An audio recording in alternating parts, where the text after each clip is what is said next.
శివరామరాజు గారు, శివరామరాజు గారు,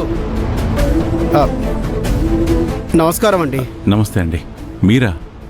అదేనండి, రేపు మా ఫంక్షన్ ఉంది కదా. గుర్తుందండి. దానికి సంబంధించిన సరుకులన్నీ తెప్పించేశాం. మీకు చెప్పిన టైంకి భోజనాలు పంపించేస్తాం. వద్దని చెప్పడానికే వచ్చానండి.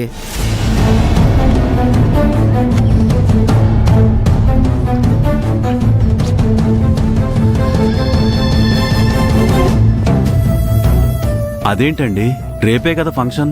అవునండి, మీ భోజనాలు ఎందుకు వద్దన్నామో మీకు ఈ పాటికి అర్థమైపోయి ఉంటుంది.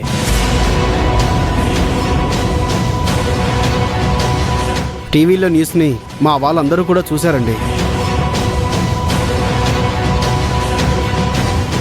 ఇదివరకు మన ఏరియాలో ఏ శుభలేఖలో చూసినా అన్నపూర్ణ క్యాటరింగ్ అనే పేరు ఉందా లేదా అని చూసేవాళ్ళు. కానీ ఇప్పుడు ఆ పేరు కనపడితేనే జనం భయపడే పరిస్థితికి వచ్చారండి.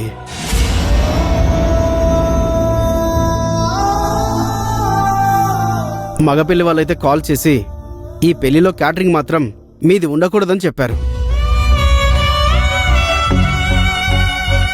సార్, అన్నపూర్ణ క్యాటరింగ్స్ గురించి మీకు తెలియదేం కాదు. అసలు ఎలా జరిగిందో ఏంటో కూడా మాకు ఇప్పటికీ సరిగ్గా అర్థం కావడం లేదు. సార్, ఈ ఒక్క ఇన్సిడెంట్ని పట్టుకొని మీరు ఇలా ఆర్డర్ క్యాన్సిల్ చేయడం అంటే సార్. జరిగింది ఒక ఇన్సిడెంట్ అయినా ప్రాణాలతో ఆడుకున్నట్టు అయిపోయింది కదా అండి. చెప్తున్నాను కదా, పెళ్లి వాళ్ళు ఫోన్ చేసి కూడా చెప్పారని.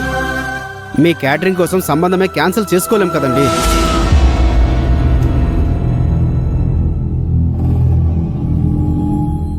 ఇంకో విషయం, వీలు చూసుకొని మేము పంపించిన అడ్వాన్స్ తిరిగి పంపించండి. ఒక్క నిమిషం ఆగండి,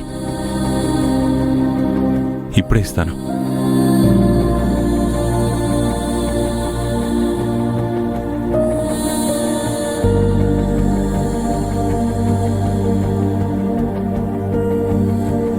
ఇదిగోండి మీరిచ్చిన అడ్వాన్స్.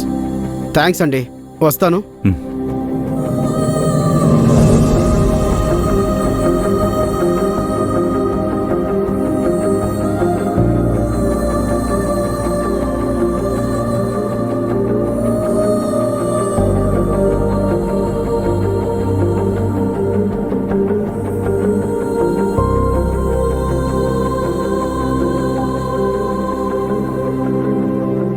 అత్తయ్య,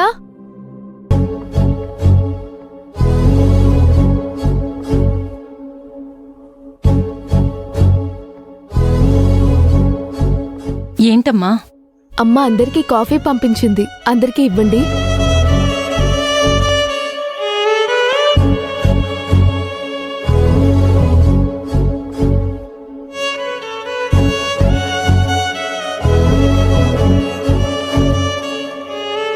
అమ్మా తీసుకో.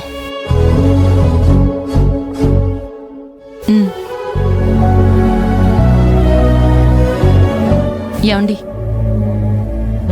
అన్నయ్య కాఫీ తీసుకో.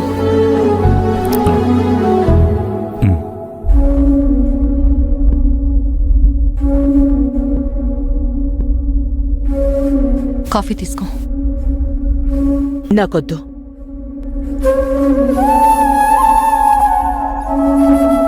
కాఫీ తాగడం మానేస్తే సమస్య తీరిపోతుందంటే తాగక్కర్లేదు.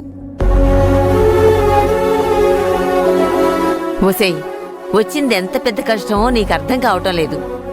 అర్థం కాకపోవటానికి నేనేమీ తెలియని చిన్నపిల్లని కాదు నానమ్మా. దేవుడికి తల వంచిన వాడు కూడా పరిస్థితులకు తల వంచుతాడని అందరూ చెప్తుంటే ఏదో అలా అంటారో అని అనుకునేదాన్ని. కానీ పరిస్థితులకున్న పవరేంటో నాకిప్పుడు అర్థమైంది. కానీ ఒకటే ఆశ్చర్యంగా ఉంది.